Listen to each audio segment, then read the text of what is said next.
تخيل انك تكون حارس امن عادي وفجأة تعمل حادثة وتصحى تكتشف انك بقيت رسام موهوب والناس كلها بتقول انك اتخطفت من كائنات فضائية. النهاردة معانا فيلم غريب وعبقري في نفس الوقت، مليان الغاز نفسية واسئلة وجودية، وكل مشهد فيه هيفاجئك اكتر من اللي قبله. ركز معايا للنهاية لانك عمرك ما هتتوقع النهاية ولا الحقيقة الغريبة ورا كل اللي بيحصل. ويلا بينا نبدأ، بس قبل كده ما تنساش تصلي على النبي، وما تنساش تعمل لايك واشترك وفعل الجرس علشان يوصلك كل ملخصاتنا اول باول. بيبدأ فيلمنا مع شون واندريا وبيكونوا زوجين بيطمنوا على طفلهم في المستشفى، والدكتور بيعرفهم ان كل حاجة طبيعية بالنسبة لجنين في الشهر السابع. بس اندريا بتقول له انها بتتعب على فترات متباعدة، فبيقول لها الدكتور انها ترجع له بعد اسبوعين، ولو التعب فضل موجود هيعملوا فحوصات ويعرفوا ايه المشكلة. وبعد ما بيخرجوا من عنده اندريا بتبقى متضايقة لان شون كان ماسك التليفون وهم عند الدكتور ومش مركز، فبيقول لها انه كان بيرد على برديب مديره، وبيقول لها انه بيحاول يثبت نفسه في المدرسة علشان هو وعده انه هيعرفه على شخص من قرايبه الاغنياء يشتغل معاه حارس شخصي، وبيقول لها انه عاوز يسيب حراسة المدرسة وده هيخلي وضعهم المادي احسن بكتير. ولما بيروح الشغل بيكون في قفل الكتروني بايظ فبيصلحه لحد ما يتغير، ولما بيشوف براديب مديره بيعرفه ان القفل ده محتاج يتغير، بس هو بيقول له ان مفيش ميزانية لواحد جديد وبيطلب منه يصرف نفسه بالموجود دلوقتي. فبيستغل شون الفرصة وبيسأله هو هيعرفه على قريبه امتى، فبيتهرب براديب منه وبيقول له انه قريبه لو احتاج حارس هيكون عاوز واحد ضخم واقوى منه، وبيقول له يركز في شغله في المدرسة كام شهر وبعدها يحاول يخليه يقابله. ولما بيرجع شون البيت بيفضل يتمرن كتير، وهو خارج بيلاحظ ان في اضاءة محتاجة تصليح، وبيبقى في حاجة لونها ابيض في السماء بتتحرك قدامه كتير وبعدها بتختفي والاضاءة بتستقر. وتاني يوم بيروح هو واندريا عند روبن عمته، وهما الاتنين بيبقوا خايفين منها لانها بتفضل تسأل شون عن احواله المادية، وبتقول له انها مش عايزاه يعيش فقير زي والده، فبيقول لها انه بيحاول يحسن وضعهم المادي. وبيجي كريس صاحبه وبينقذه منها وبياخده بعيد، وهما بيتكلموا مع بعض بنلاحظ ان شون متوتر بسبب انه هيكون اب وخايف انه ما يكونش يبقى قد المسؤولية. بس كريس بيفكره بموقف حصل معاهم زمان وهم لسه في المدرسة، وقتها شافوا غزالة مصابة وبتموت وكله خاف يقرب منها، وشون بس اللي قدر يتعامل معاها بهدوء وانقذها. وبيأكد له كريس انه هيكون اب كويس، فبيرتاح شون شويه وبيطمن. بس وهو راجع البيت براديب بيبعت له رساله بيعرفه ان في عطل في جهاز الانذار ولازم يروح يصلحه، وساعتها اندريا ما بتبقاش عايزاه يروح، بس هو بيوعدها انه مش هيتاخر وبيوصلها البيت علشان يروح يصلحه بسرعه. بس قبل ما بيروح بيلاقي الاضاءه فيها مشكله، فبيبعت رساله لاندريا يعتذر لها انه هيتاخر شويه، وبيطلع فوق المبنى علشان يصلحه وبيتزحلق، بس قبل ما يقع بيقدر يمسك نفسه على اخر لحظه، ولكن المفك بيقع منه على الارض،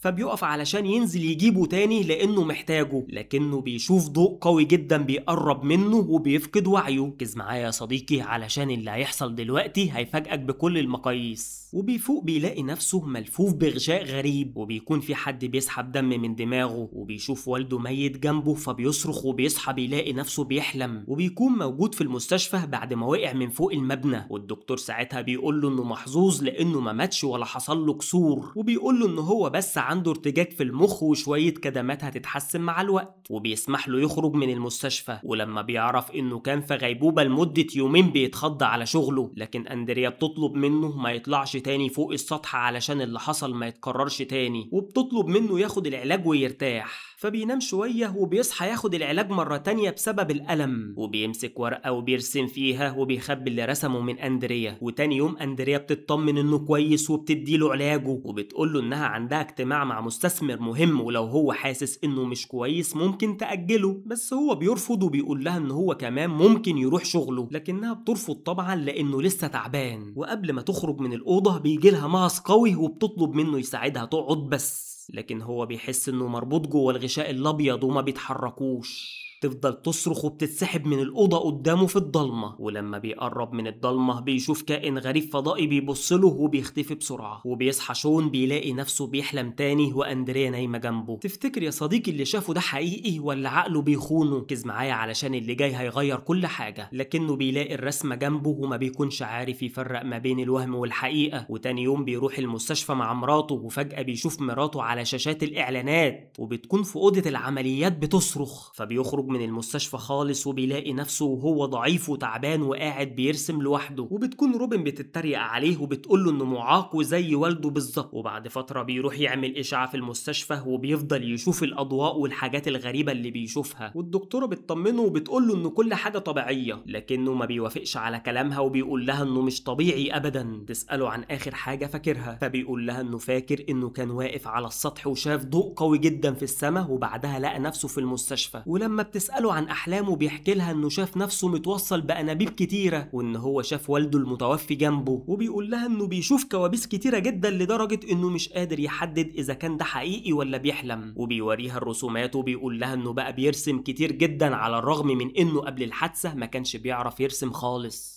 فبتديله عنوان دكتورة نفسية اسمها ستورجيل وبتنصحه يروح لها لانها تساعده يتحسن اكتر منها، وبتقوله ما يقلقش من الرسم لانه هيكون مفيد ليه في رحلة علاجه وهيرجعه لشخصيته. فبيمشي من عندها لكنه ما بيبقاش مرتاح ابدا وبيفضل يشوف حاجات غريبة ويرسمها. وفي يوم ما بيكونش عارف ينام ابدا وبيروح المطبخ علشان يشرب لكنه بيسمع صوت غريب، فبياخد سكينة وبيقرب من الصوت وهو قلقان وبيتفاجئ انه الكلب بتاعه. فبياخده تاني يوم لجاك وبيطلب منه يخليه عنده لانه مش هيقدر يهتم بالكلب بعد ولادة ابنه، وبيوافق جاك وبياخده. وبيشتري شون ادوات اكتر للرسم، وبتكون روبن متضايقة من تصرفاته وبتقول لاندريا ان الرسم مش هيصرف عليهم، وبتقول لها كمان ان والده كان بيرسم قبل ما يموت. والمرة دي اندريا ما بتقدرش تسكت وبتقول لها انها زهقت من اسلوبها ومن المقارنات السخيفة اللي بتعملها ما بين شون ووالده، فبتعتذر لها وبتقول لها انها ما تقصدش تضايقها. وفي الوقت ده بيكون هو بيسمعهم وبيفضل يتفرج على صوره مع والده وهو حزين. وبالليل بيدخل يدهن أوضة الطفل وبينام فيها، ولما أندريا بتشوف اللي رسمه على الحيطة بتقوله إنها طلبت منه يدهن الأوضة كلها بلون واحد، فبيقول لها إنه مش فاكر هو رسم كده إمتى، لكنها بتتعب فجأة فبياخدها المستشفى والدكتور بيطمنهم، لكن هو بتسوء حالته أكتر لدرجة إنه ساعات بينفصل عن اللي حواليه وما بيسمعهمش، وبيسمع أصوات شبه صوت الراديو وبيفضل يشوف حاجات مش طبيعية وكوابيس كل يوم مش قادر يسيطر عليها. وبيكون متضايق من نفسه لانه بدل ما ياخد باله من مراته في شهور حملها الاخيره هو اللي منهار، وبالعكس هي كمان اللي بتهتم بيه. وبيقول لها انه حاسس انه محبوس ومخطوف وبيحاول يرجع لها ولكنه مش عارف يوصل لها ابدا. وفي النهايه بيروح لدكتور ستورجيل ومعاه كل رسوماته، وبيكون حاسس انه شافها قبل كده. فهي بتساله امتى والده توفى، فبيحكي لها ان والدته ماتت وهي بتولده ووالده انتحر بعد ما كمل هو 7 سنين. وبيقول لها انه ما عندوش اخوات وتربى مع كريس صاحبه وبيعتبره اخوه. ولما بتسأله عن افكاره بيقول لها انه ساعات بيفكر ينتحر لكنه مش هيستسلم لانه مش ضعيف زي والده اللي اتخلى عنه، لكنها بتقول له ما يحكمش على الحاجات المعقدة لانه مش هيقدر يفهمها صح. ركز في اللي جاي يا صديقي لان كل تفصيلة دلوقتي بقت مهمة لان النهاية قربت. وبعد ما بيخرج من عندها بيروح لكريستيان وبيشتري مسدس، وكريستيان بينصحه ما يعملش كده لان ده مش ضروري، وبيقول له انه داخل على مرحلة كبيرة في حياته. بس شون بيقول له انه عاوز يحمي عيلته وبيشتريه وبيغير دهان الحيطة. وبيروح مع أندريا للدكتور من تاني، وللأسف الدكتور بيقول لها إن ضغطها عالي جدا وداخلة في تسمم حمل وممكن تفقد طفلها. وبيتخانق شون معاه لأن هو اللي قال لهم في البداية إن الأعراض اللي بتعاني منها طبيعية وإن بسببه طفلهم ممكن يموت. وبيحاول الدكتور يهديه وبيقول له إنه هيعمل كل حاجة ممكنة علشان الحمل يكمل، وبيقول له إن الطفل هيتولد كويس وإنه ما يقلقش لأن في حالات كتيرة زيها. وبيفضل شون يرسم وبيتطور في الرسم اكتر واكتر كانه محترف، لكن الكوابيس بتفضل تزيد. وبيطلب من الدكتوره تكتب له ادويه علشان يسيطر على نفسه لكنها بترفض، وبتقول له ان في ناس بعد الاصابات الكبيره بتظهر عندهم مهارات ما كانتش موجوده قبل كده. وللاسف اندريا حالتها بتسوء وبتدخل المستشفى، والدكتور بيقول لهم تستعد لانها تتحجز في المستشفى لحد ميعاد الولاده علشان تبقى تحت المراقبه طول الوقت. لكن شون بيرفض ده وبيقول انه هيهتم بيها في البيت. وبتروح لهم روبن المستشفى لكنه بيقول لها ان مراته والطفل كويسين، وبيطلب منها انها تمشي. وبيروح يشتري رصاص للمسدس بتاعه، ولما اندريا بتشوف المسدس بيقول لها انه اشتراه امان ليهم، ولكنها بتقول له انهم مش محتاجين له وبتطلب منه يبعدوا عن البيت. ولما بيروح الشغل براديب بيقول له انه نسي الباب مفتوح طول الليل وما شغلش الانذار حتى، وبيقول له كمان ينسى انه هيوصي بيه للوظيفه الجديده. فبيعتذر له شون لكن براديب بيقول له انه بوظ حيطة المدرسة ورسم عليها، وبيقول له ينسى الوظيفة اللي كان عايزها، وان لو ده اتكرر تاني هيتفصل من الشغل خالص. وما بيكونش شون فاكر انه عمل كده خالص، وبيروح علشان يدهن الحيطة. وهو بيدهن الحيطة بيسمع صوته بيقرب منه، بيلاقي نفسه في المستشفى بيتكلم مع دكتورة ستورجيل، وبيقول لها انه مش فاكر اي حاجة، وبيفضل يقول انه محتاج يهرب. وبيرجع يشوف نفسه محبوس جوه الغشاء من تاني، وحتى في الشغل بيشوف كوابيس. ولما أندريا بتشوف رسوماته بتقلق منها وبتقول له يشاركها اللي بيحصل له علشان تساعده، لكنه بيقول لها انه مش محتاج مساعدتها، والحاجة الوحيدة اللي محتاجها منها انها تبطل تبص له وكأنه في مشكلة. وبتقول له انهم في مشكلة فعلا، وانها خايفة انها تموت او طفلهم يموت بسبب تسمم الحمل، ومضطرة تستحمل كل ده وهي بتمثل انها كويسة. فبيروح لروبن وهي بتستغرب من زيارته المفاجأة، وبتسأله لو كانت تقدر تصالحه، فبيسألها عن اسم إستر، فبتستغرب هو بيسأل ليه، وبتقول له ان ده اسم الشارع اللي كانوا عايشين فيه وهو صغير، وما بيكونش فاكر كل ده، لكنه بيسألها ليه والده انتحر. وفجأة بيشوف عينيها واسعة جدا زي الفضائيين، وبيقول لها انها منهم، وما بتكونش فاهمة هو يقصد مين، وبيمسك سكينة وبيقطع ايديه، وبيقول لها ما تقلقيش مفيش حاجة حقيقية في كل ده، بس ايديه بتتصاب فعلا. وبيرجع يصالح أندريا، ولما بتسأله عن ايديه بيكذب وبيقول لها ان في مسمار دخل فيها. وهو رايح الشغل بيتخيل الارض بحر، وبيقف في مكان فيه صحراء وبيفكر ينتحر. تفتكر هل دي فعلا نهايته ولا لسه الكارثة الحقيقية جاية؟ لكن في النهاية بيتغلب على نفسه وبيرمي المسدس وبيرجع البيت، وبيلاقي روبن ولوري صاحبة أندريا عنده وقلقانين عليه، فبيقول لهم انه كان ناس التليفون في البيت، فبيقولوا له انهم اتصلوا بالشغل وعرفوا عن السلاح اللي معاه. اتخانق معاه لانه مهمل وأندريا تعبانة وهو مش بيساعدها، وبتقول له انه مش مسؤول وانها هي اللي هتقعد مع أندريا وهو هيقعد مع كريستيان، وبتكون متضايقة منه هو كمان لان هو اللي جاب له المسدس. ولما بيسألها فين أندريا بتقول له انها وقعت وهي لوحدها وفقدت وعيها ودلوقتي مش عايزة تشوفه، لكنه ما بيسمعش كلامها وبيدخل أوضتها وبتكون نايمة، لكنه بيسمعها بتطلب منه يمشي، فبيسيبها وبيروح لكريستيان وبيقعد في المخزن عنده، وحالته بتسوء اكتر لانه ما بيعملش اي حاجة غير انه بيرسم وبس. وكريستيان بيقول له ان في واحد صاحبه بيشتغل في المقاولات وبيحتاج عمال كتير، وبيقول له انه ممكن يشتغل معاه لانه مش هيفضل عايش بالطريقة دي باقي حياته، لكنه ما بيردش عليه حتى، وبيفضل يرسم اكتر وبياخد رسوماته للدكتورة وبيطلب منها تفسرها له، وبيسألها هو ليه بيشوفها في هلوساته، لكنها بتقول له ان مفيش حد عنده تفسير ليها، وانه لسه بيتعرف على نفسه بعد الحادثة، وبتقول له ان ده هياخد وقت اطول، وبتطلب منه يهدى، لكنه بيقول لها ان حياته اتحولت لجحيم واتطرد من شغله ومن البيت، وان هو طول الوقت بيشوف نفسه بيتكلم معاها وبقى عايش في كوابيس مش عارف يفرق ما بينها وما بين الحقيقة، ودماغه هتنفجر. وبيقول لها ان حتى هي كمان مش حاسة بيه، وبتلاحظ انه بينزف وهو مش حاسس، وبيتنقل للمستشفى وبيدخل أوضة العمليات، وبتكون أندريا معاه وبتموت هي والطفل، فهو بيقوم يشوفها بصعوبة وبيبص لها وهي ميتة، لكنه بيفوق بيلاقي نفسه في البيت وبيفضل ينزف كتيرة، وبعدها بيتصل بأندريا علشان يطمن عليها، لكن بيلاقي تليفونها مقفول، فبياخد العربية علشان يروح لها، ولما بيوصل البيت بيسمع صراخها، وبيلاقي لوري وروبن واقفين قدامها وعينيهم زي الفضائيين، وبيقولوا له إن الطفل بيموت، وبيقولوا عنه إنه ضعيف، ولكنه بيفضل واقف مش قادر يتحرك. وبيفوق بيلاقي الأوضة فاضية، فبياخد العربية علشان يروح المستشفى، لكنه بيروح بيته القديم وبيفضل يعيط وهو شايف ألعابه وصوره مع أهله، وبيلاقي والده قاعد بيشرب، ولما بيشوفه بيسأله هو مين، كنه طبعا ما بيبقاش عارفه، وبيقعد شون جنبه وهو مش مصدق إنه شايفه قدامه، فبيسأله هو عايش مع مين، فبيقول له إنه عايش مع ابنه، لكن ابنه عند صاحبه، وبيقول لشون إنه هيكون أب كويس، وبيقول له كمان إن باين ده على عينيه إنه مش ضعيف زيه، فبيقول له شون إن ابنه بيحبه، لكن والده بيقول له إنه ما يعرفوش، وبيطلب منه يجيب له مشروب من التلاجة، فبيشكره شون وبيدخل يجيب له المشروب، كأنه بيسمع صوت المسدس، ولما بيبص وراه ما بيلاقيش أي حد خالص.